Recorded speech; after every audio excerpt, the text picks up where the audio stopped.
November 18, 1978. A remote jungle compound in Guyana. 918 people are dead. Most of them drank the poison themselves. Many held their children and helped them drink first. The man who led them there, a preacher from Indiana who promised them paradise, lies dead with a single gunshot wound to his head. This is not a story about evil people. This is a story about how ordinary people, seeking love and community and hope, followed one man all the way to the end of the world. Jim Jones is born in 1931 in rural Indiana. As a child, he is obsessed with religion and death. Neighbors recall him conducting funerals for animals. He becomes an ordained minister in the 1950s and founds the People's Temple in Indianapolis. His message is powerful: racial equality, communal living, care for the poor. In an era of segregation, he builds one of the most racially integrated congregations in America. Thousands join. He moves the church to California in 1965, settling in Ukiah, then San Francisco, then Los Angeles. By the mid-1970s, the People's Temple has over 20,000 members. Politicians court him. He is photographed with the future First Lady. He seems, to many, like a genuine force for good. Inside the People's Temple, a different reality exists. Members are required to hand over their assets to the church. They are encouraged to report on each other for perceived disloyalty. Jones stages fake faith healings, using hidden Confederates and previously obtained medical information to convince followers he can cure cancer and red minds. He preaches for hours on end, using sleep deprivation to weaken critical thinking. Members who question him are publicly humiliated in what he calls catharsis sessions, forced to stand before the congregation and confess real or fabricated sins.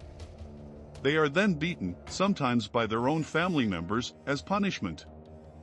Leaving becomes unthinkable. The outside world is framed as the enemy. By 1977, negative press coverage threatens the organization.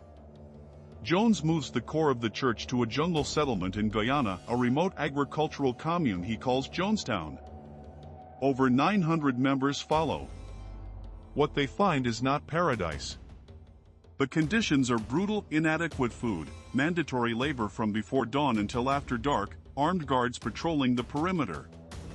Jones broadcasts over loudspeakers around the clock. He calls his followers to the central pavilion at 2 and 3 in the morning for hours-long lectures. He begins conducting rehearsals for mass suicide, passing out cups of what he says is poison and watching who drinks it. He calls these rehearsals White Night. On November 17, 1978, U.S. Congressman Leo Ryan arrives in Jonestown with journalists and family members of members who have begged for help. The visit is tense but initially peaceful. The following day, as Ryan's group attempts to leave with defecting members, gunmen from the People's Temple ambush them on the airstrip. Congressman Ryan is shot dead. 3 journalists are killed. 1 defector is killed. Back at Jonestown, Jim Jones calls the entire community together. The cameras are rolling. He announces that the time has come. A vat of flavor aid mixed with cyanide and sedatives is brought forward. Parents are instructed to administer it to their children with syringes first. 918 people die that day in Jonestown. 276 of them are children. When recovery teams arrive, they find the bodies arranged in orderly rows, some with their arms around each other. Among the dead, entire families, grandparents holding grandchildren, couples who had moved there together believing in something better. The tapes recovered from Jonestown include the final 44 minutes of audio from the pavilion, known as the death tape. On it, you can hear Jones speaking, children crying, and voices in the crowd questioning, resisting, arguing. And then silence. The event reshapes how the world understands cults, psychological manipulation, and the limits of human autonomy. The most uncomfortable truth about Jonestown is this: most of the people who died there were not weak, or stupid, or broken. They were idealists. They were people who believed in racial justice and communal care when American society offered neither. They were people who wanted to belong to something larger than themselves. Jim Jones did not recruit the desperate. He recruited the hopeful. The mechanisms that destroyed the People's Temple: isolation, information control, manufactured dependency, the slow normalization of the abnormal, are not unique to cults. They operate wherever one person or system holds unchallenged power over others.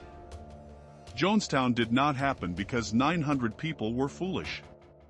It happened because the conditions that allow it are never as rare as we want to believe. Jonestown is one of history's most important warnings about what happens when critical thinking is surrendered to charisma. The tools Jim Jones used are the same tools documented in abusive relationships, authoritarian governments, and online radicalization. Understanding them is not morbid. It is essential. Subscribe for more deep dives into the psychology of power, manipulation, and the darkness hiding inside institutions we trust. New video every week.